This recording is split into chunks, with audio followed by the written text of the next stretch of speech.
13 दिसंबर 2024 को बीपीएससी 17वीं परीक्षा का डेट निर्धारित है। परीक्षा में करीब 20 दिन बचे हैं। ऐसे में जो अभ्यर्थी हैं वो चाह रहे हैं कि कैसे भी उनका पीटी क्लियर हो जाए, क्योंकि बीते कई सालों बाद इस बार जो है 2000 के आसपास बहाली है। आने वाले समय में ये बहाली की संख्या और बढ़ सकती है।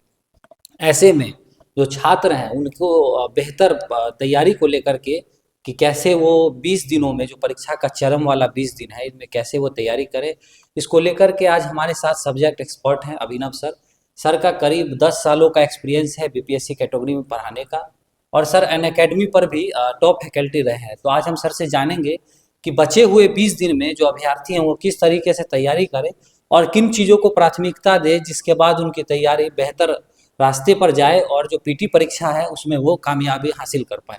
सर सबसे पहले समय देने के लिए आपका धन्यवाद। थैंक यू सर जो 20 दिन बचे अभी बीपीएससी 17वीं में, ऐसे में जो छात्र हैं जो परीक्षा की तैयारी में लगे हैं काफ़ी उनके हेडेक हो जाता है। वो सोचते हैं कि ये भी पढ़ ले वो भी पढ़ ले, तो ऐसे समय में वो सोचते हैं टेस्ट सीरीज भी दे ले।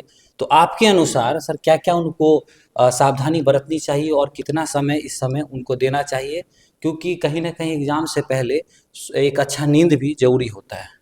तो सर आप बताइए इस मामले में क्या तैयारी होनी चाहिए। देखिए, सबसे पहले तो बच्चे को एकदम कूल रहना चाहिए। देखिए, जी बहुत सारे बच्चे लास्ट टाइम में क्या होते हैं, नर्वस हो जाते हैं। जी कई छात्रों का कॉल भी आया है कि सर 10 दिन 15 दिन बचा है, समझ में नहीं आ रहा क्या करें, या जी जी कभी कभी बच्चों को लगता है कि अब हमसे नहीं हो पाएगा। तो प्रेशर कम से कम अपने आप से रिलीज करवाएं, एकदम कूल रहें। जी कूल रह के तैयारी करें तो बेहतर तैयारी हो सकती है। लास्ट मोमेंट में नया कुछ पढ़ने का प्रयास ना करें। जितना ज़्यादा एमसीक्यू प्रैक्टिस कर सकते हैं उतना ज़्यादा आप क्या करें, एमसीक्यू प्रैक्टिस करें। अगर आप प्रीवियस ईयर पेपर को एनालाइज करेंगे तो कुछ सेक्शन ऐसा है जिससे आपको ज़्यादा प्रश्न पूछे जाते हैं। जी जैसे सबसे बड़ी बात है कि लास्ट मोमेंट में कुछ नया नहीं पढ़ना है। जी जितना ज़्यादा आप एमसीक्यू प्रैक्टिस कर सकते हैं वो ज़्यादा बेहतर है। अगर आप जी क्वेश्चन पेपर को एनालाइज करेंगे तो कुछ सेक्शन ऐसा है जिससे बहुत ज़्यादा प्रश्न बनते हैं। जैसे आपका करेंट अफेयर्स का सेक्शन हो गया, मॉडर्न हिस्ट्री हो गया, साइंस में भी देखा जाए तो बायो का सेक्शन हो गया। इससे बहुत ज़्यादा प्रश्न आपका क्या है, बनता। तो फोकस बेसिकली कहाँ रहना चाहिए, करेंट अफेयर्स पे रहना चाहिए। करेंट अफेयर्स जितना ज़्यादा से ज़्यादा आप याद कर सकते हैं, जितना ज़्यादा से ज़्यादा आप मैगजीन्स देख सकते हैं, जरूर देखें। और सबसे बड़ी बात है, करेंट अफेयर्स में पहले क्या था कि 1 साल का करेंट अफेयर्स पूछा जाता था, अब जी 1 साल से पहले का भी पूछ देता है। तो अगर सेफ साइड चाहते हैं तो जनवरी 2023 से लेके अभी तक के आप करेंट अफेयर्स को आप क्या करें, देख जाए।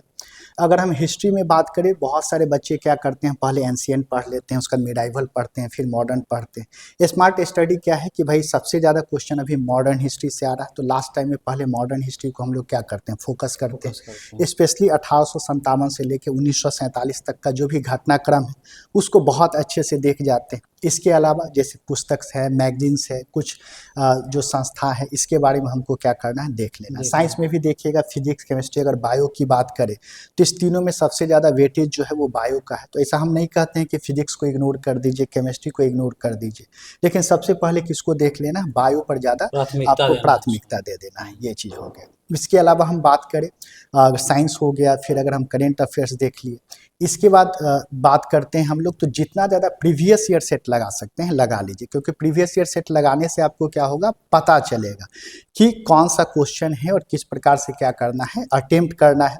और फुल लेंथ सेट तो एक जरूर लगाइए सभी। डेली 20 दिनों तक 20 फुल लेंथ लगातार टेस्ट एकदम लगाना चाहिए। जितना ज़्यादा लगा सकते हैं। और फुल लेंथ टेस्ट में सबसे बड़ी बात है कि फुल लेंथ सेट लगाने के बाद अगर कम मार्क्स आ रहा है तो एनालाइज करना है कि किस सेक्शन में हम फंस रहे हैं, हिस्ट्री में फंस रहे हैं कि ज्योग्राफी में फंस रहे हैं या अदर में फंस रहे हैं। हाँ, ज्योग्राफी की बात करें तो इसमें इंडियन ज्योग्राफी तो देख ही लेना है बहुत ज़्यादा। मैप बेस्ड प्रॉब्लम फंसाएगा तो मैप की अच्छी समझ होनी चाहिए। अगर हम बीपीएससी टीआरई के क्वेश्चन को देखें तो अभी वर्ल्ड ज्योग्राफी से भी ज़्यादा क्वेश्चन पूछ दिया है कि अमेजन वन है तो इसमें किस प्रकार के घर में लोग निवास करते हैं, कहाँ की जनजाति क्या है। तो वर्ल्ड ज्योग्राफी पर भी क्या कर लेना है, फोकस कर लेना है। अच्छा सर, जैसे बीपीएससी में जीएस सेक्शन में ही बहुत सारे सब्जेक्ट हैं, तो सबसे ज़्यादा प्रश्न सर किस सब्जेक्ट से आते हैं, और जैसे प्राथमिकता है अभी उस पे किस सब्जेक्ट पे सबसे ज़्यादा अंतिम समय में छात्रों को फोकस अंतिम होना समय में चाहिए। अभी जस्ट बतलाएं कि आप करेंट अफेयर्स करेंट पे एकदम फोकस और करना है। हिस्ट्री के, इसके अलावा हिस्ट्री में मॉडर्न हिस्ट्री मॉडर्न को हिस्ट्री ज़्यादा से फोकस सबसे ज़्यादा करना प्रश्न है। आते हैं, ज्योग्राफी में इंडियन ज्योग्राफी और मैप बेस्ड क्वेश्चन को जितना ज़्यादा फोकस कर सकते हैं वो वो कर कर लेंगे। लें। सर अभी हम एक और महत्वपूर्ण सवाल पूछेंगे कि जैसे बीपीएससी का पेपर है, तो एक सेफ स्कोर क्या होगा इस बार का आपके अनुसार, एक वो बता दीजिए, एक गैप, एक देखिए, अप्रोक्सीमेट, और छात्रों को जबकि इस बार देखा जा रहा है कि पिछले साल के मुकाबले और पिछले बीते हुए सालों में लगातार बीपीएससी के प्रश्न कठिन होते जा रहे हैं। यूपीएससी का स्तर क्या है, बहुत सारे क्वेश्चन जो है मैच द फॉलोइंग में आते हैं, जिसमें छात्रों को काफ़ी कठिनाई होती है। तो और निगेटिव मार्किंग को भी लगा दिया गया है बीते सालों से। तो कितना बच्चों को अटेम्प्ट करना चाहिए जो उनके लिए बेस्ट हो, मिनिमम अटेम्प्ट कितना होना चाहिए? बिल्कुल, बहुत अच्छा सवाल है। देखिए जनरली क्या है कि इस साल जिस हिसाब से अनुमान था कि 2000 से ज़्यादा वैकेंसी है तो 8 लाख या 9 लाख लोग एप्लीकेंट्स होंगे, लेकिन ऐसा हुआ नहीं, 4,83,000 ही है, जो अनुमानतः जो भी पिछले वर्ष में रहा है लगभग जी। अप्रॉक्स वही है। तो अगर आप 100 प्लस आप स्कोर कर पा रहे हैं तो सेफ साइड है। हम सेफ तो साइड है। कहेंगे कि टारगेट रखिए कि 110 प्लस कर ले, क्योंकि अपने तरफ से हम क्यों लेके चले कि 90 ही 90 स्कोर करे, 95, क्योंकि आप टारगेट ही 90 का लेके चलिएगा, 95 का लेके चलिएगा तो एग्जामिनेशन में अंडर प्रेशर आपका 80 तक जाएगा, 85 तक जाएगा। तो हम टारगेट रखते हैं कि 110 प्लस हम लोग क्या करें, अच्छे से स्कोर करके, ताकि कितना भी घटे तो 100 110 के क्या रहे हम बीच में रहे। और सबसे बड़ी बात है कि जिस हिसाब से इस बार स्तर बढ़ाने वाला है, जैसे अध्यक्ष महोदय बोले कि इस बार यूपीएससी लेवल के क्वेश्चन रह सकते हैं, तो एनसीईआरटी बेस्ड क्वेश्चन को ज़्यादा से ज़्यादा क्या करें, प्रैक्टिस करें। वो जमाना गया कि हम लूसेंट का क्या करते थे, सुपरफिशियल अध्ययन कर लेते थे और बीपीएससी निकाल लेते थे। जाता था। अब आपको एनसीईआरटी पढ़ लेना है, लेकिन अब सवाल उठता है कि सर 20 दिन में एनसीईआरटी कैसे पढ़ें, पॉसिबल है नहीं। लेकिन एनसीईआरटी आधारित जो प्रश्न है उसको जरूर देख लीजिए। बहुत सारा मार्केट में बुक्स है, जैसे दृष्टि का भी एनसीईआरटी सीरीज आता है, उस सबसे क्वेश्चन जितना ज़्यादा आप कर सकते हैं कर लीजिए। लेकिन यही कि सारा वॉल्यूम लेना है, आप हिस्ट्री ले लीजिए, ज्योग्राफी ले लीजिए, पॉलिटी ले लीजिए, इसका एनसीईआरटी बेस्ड क्वेश्चन को जरूर सॉल्व कर लीजिए। अच्छा सर, बहुत सारे छात्रों का कोई ना कोई सब्जेक्ट वीक रह जाता है। किसी का इतिहास पे पकड़ छूट जाता है, बाकी सब्जेक्ट पे है। किसी का साइंस पे छूट जाता है, किन्हीं का फिजिक्स कमज़ोर है। तो उनके लिए आप क्या राय देंगे? अंतिम समय में क्या उस सब्जेक्ट को छोड़ ही दें?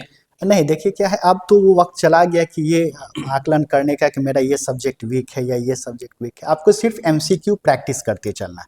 आप साइंस वीक है तब इसके लिए नहीं कि आप छठा से लेकर 12वां तक साइंस पढ़ना शुरू कर देते हैं। आप साइंस का ज़्यादा से ज़्यादा क्या करें, आप एमसीक्यू प्रैक्टिस करें। अब हर जो भी प्रैक्टिस सेट देखिएगा नीचे में डिस्क्रिप्शन दिया रहता है, हम क्वेश्चन लगाते हैं, नहीं बनेगा हम डिस्क्रिप्शन में देख लेंगे, उसको तैयार कर लेंगे। अगर मान लीजिए हम टारगेट बना लेते हैं कि भाई 300-400 क्वेश्चन हम क्या करते हैं, प्रैक्टिस करके जाते हैं, तो जाहिर सी बात है 10 क्वेश्चन साइंस में क्यों नहीं बन जाएगा, बिल्कुल बन जाएगा ये चीज़। अब हमारा जो प्रश्न है वो बेहद महत्वपूर्ण है कि जैसे 13 दिसंबर को सर परीक्षा आयोजित होने वाली है, तो बच्चों को 11-12 दिसंबर को क्या करना चाहिए और कितना कूल उन्हें होकर के एग्ज़ाम देना चाहिए? देखिए लास्ट टाइम में तो एकदम बिल्कुल ही कूल हो जाना चाहिए, प्रेशर बिल्कुल भी नहीं लेना चाहिए, क्योंकि लास्ट टाइम में एक नर्वसनेस क्या आएगा कि हम घटना चक्र पढ़ लिए हैं, एनसीईआरटी पढ़ लिए, लेकिन बिल्कुल याद नहीं। ये सबके साथ होता है, सबके साथ। लेकिन सब कुछ सब कॉन्शियस माइंड में रहता ही है। अगर आप एग्जामिनेशन में जाइएगा, ऑप्शन देखिएगा तो आपको याद आ जाएगा। तो बच्चे क्या करते हैं लास्ट टाइम में 12 बजे रात तक पढ़ने लगते हैं, 2 बजे रात तक पढ़ने लगते हैं। मत कीजिए, एकदम रिलैक्स होइए, अच्छी नींद लीजिए, 8 घंटे 9 घंटे का नींद लीजिए। जितना अच्छे से रिलैक्स होइएगा, माइंड जितना काम और कंपोज रहेगा, एग्जाम में उतना ही ज़्यादा क्या कर सकते हैं, परफॉर्म कर सकते हैं।